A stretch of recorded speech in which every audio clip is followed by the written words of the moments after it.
Hi, I'm Alex Swain.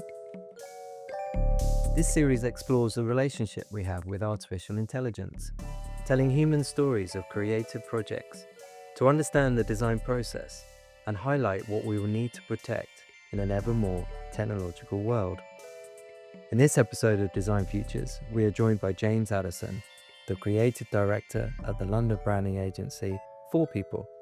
We discuss his experience working with AI tools to create a fantasy hotel set on the banks of Lake Como.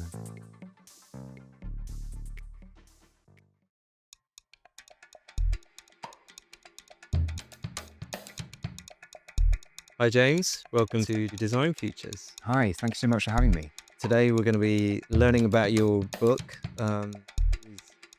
Alfonso Ezeni. Iazoni. Ezoni. Yeah. Okay, and his hotel, the Grand Vinto. It's a fictional AI hotel Okay. on the banks of Lake Como. Okay. And Alfonso is their esteemed general manager, who, has seen it all. He's, very seasoned general manager, has sort of grown up with the place. Okay. And this is a sort of personal creative project, but Yeah. it's a creative platform I've created Yeah. to explore AI tools, see what we can do, what we can push, have some fun with it as well. Yeah. And yeah, see what's possible, really. Yeah, it's an experimentation, isn't it? Working with the tools. And actually, this is from a couple of years ago. So the tools are really kind of in their early phases then. Yeah. It was around sort of March, April 2023 when I started this project. And, I could see all these tools coming up and got very excited because, how can we sort of push things further and see what's possible with from a creative standpoint. Yeah. Um, So this is Midjourney. Midjourney, ChatGPT, Okay. Runway. So those are things which were sort of steadily gaining a lot of momentum. There was DALL-E as well, of course.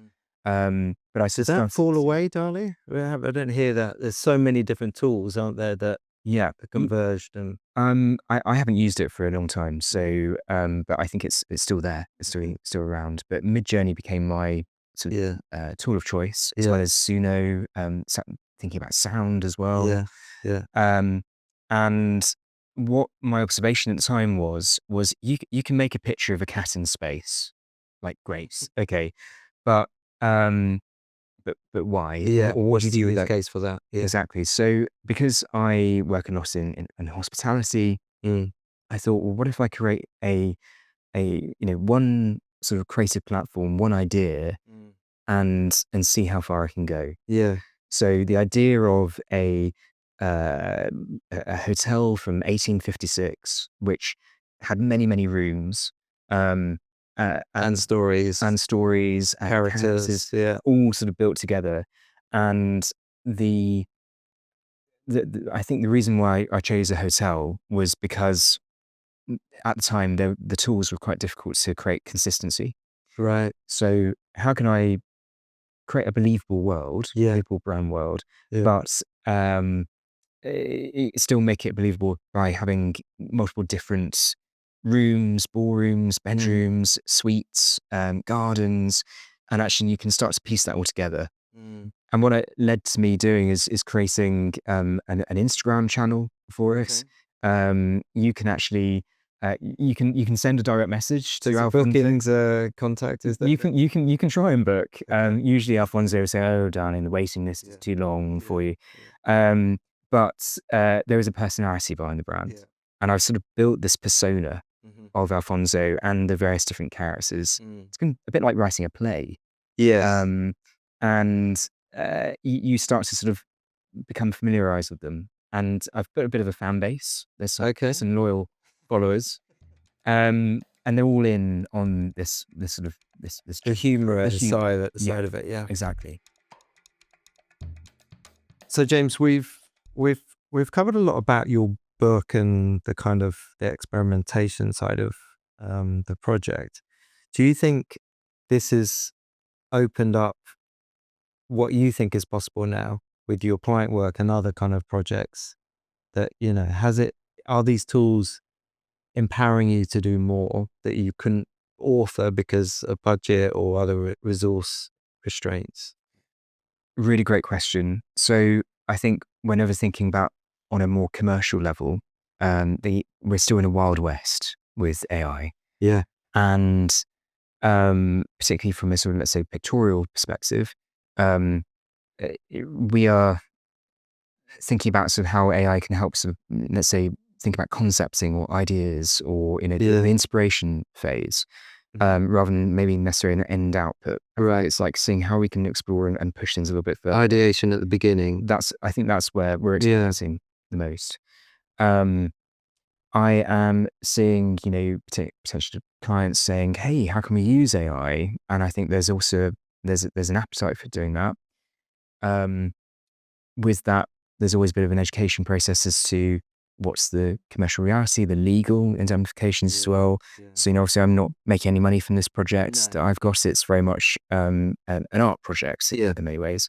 But as soon as you're talking to big businesses, there is something where we need to work there's out. a fine line there, yeah. And there are, image libraries that are creating opportunities where they pull from their own image library. As the data input, the visual language models. So you're protected from that perspective, Yeah. which is great. But I feel like, the tools keep on needed. There's a bit more development needed in my view. Are you going to develop this narrative? Are you going to keep the hotel, the Grand Vinto alive? Is it? Yes, I am. I haven't worked on it for a while now, but it's going to come back. The hotel can never disappear, and it's such a really fun project to be part of. And when I see things, so I've got this whole list of different ideas. When I see something or someone says something quite funny, and I'll be like, right, I'll take that away and put that back. Put that in the back pocket. Yeah. So there's a lot of stuff that I really want to keep on working on. For me, it's a fun thing to just keep on exploring. Yeah. But I've also got some bigger plans as to where it goes next. Good to hear that. Yeah. What about the human sort of element here? So we talked a lot about the tools, and it kind of it stimulates your thinking, your ideas, which is really positive. How will we be engaging with the future AI, the agentic technology, the more advanced kind of tools? How important is it to have a human still orchestrating and art directing and creating? And It is so important. And I think it's so easy to start saying, oh, AI is going to be using this and we'll have AI agents doing X. And I'm sure that will start happening. But the on real the process side, maybe on the to start process. with, yeah.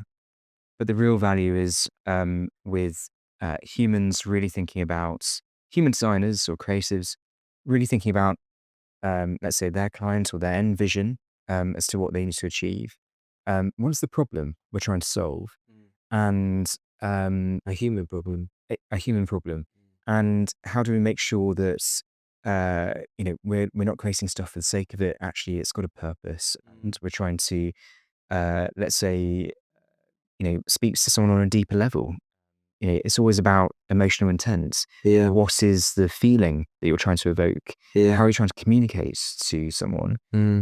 That's one of the main drivers of the creative process, being a designer in the first place, or an artist. You're provoking that sense of feeling and emotion, aren't you? Definitely. And I think it's just making sure that we don't lose sight of the fact that humans are so important to this. That's where you get these new ideas from, lived experiences, from thriving and riffing off each other. AI can be used to help sort of, find new avenues to explore that and to visualize it, let's say, but you still need human judgment to ensure that, this is the right way going forward. John Cleese has this fantastic sort of speech that he made in 1994. You can still look it up online, where he says a computer can make over 100 different ideas, but it can't tell you which one smells interesting. And I thought, Smells interesting. yeah, Okay. I don't know if we've got to AI smells yet, but maybe that's a new space to explore. But for me, that really illustrates the point of you need human judgment Yeah. to work out where to go next, and humans by humans. We want to thrive and build relationships. Yeah. A client relationship, let's say, as well, Yeah. that's really enduring, and you thrive from riffing off From each other. Yeah. Yeah. Exactly. I think the client and designer relationship is so important, for the quality and relevance of the outcome that you produce together.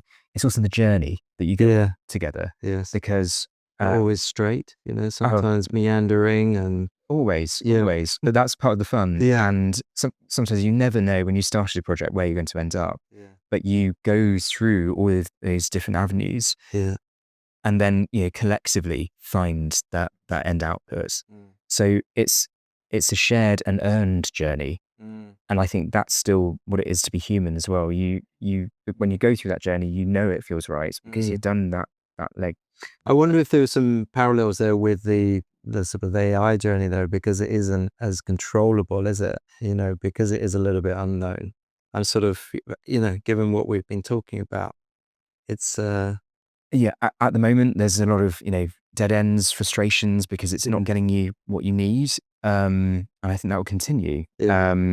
And so that's where I still think there is absolutely a need to have, let's say, human artists, illustrators, creatives who are at the heart of that creative process. Yeah. And there will be a shift to, and still, still incredibly valued, to have artists at the heart of the creative process. Yeah. And that's where the value will still be. Yeah. We can't get rid of that. No. So it's when you feel like something's been made and crafted, you value it so much more. Yeah. Whereas potentially maybe some AI creators might become more ephemeral. Yeah. So Yeah. but I'm super excited. There's so many different ways, things we haven't even thought of yet. Exactly. Yeah. That will there'll be a new shift, and we go, right, wow, how do we explore that? Yeah. Take it further. Would you say it's the biggest change in our industry? I think it is. I think it is the biggest wake up to new creative tools. At the same time, there's so much choice. We don't need to use them all. There was an amazing lecture I went to where there was someone who was big in the sort of lighting industry, used to do, the Rolling Stones concerts. And I always remember him saying that actually, now you've got the option to have so many different lights at your disposal. Yeah. You can have, LED screens and all that stuff, but actually it's a sense of restraint to go, you can just be really simple. Yeah. Have The full white lights. spot on Mick is still a winner, crowd pleaser. Exactly. So it's that human judgment to Yeah. go, actually, we've got to just think sensibly and think about what's the most impactful moment rather than trying to throw all the things in your toolbox together. Judgment. It's the judgment. Yeah. James, thank you so much. Oh, thank you so much for having me. That's great.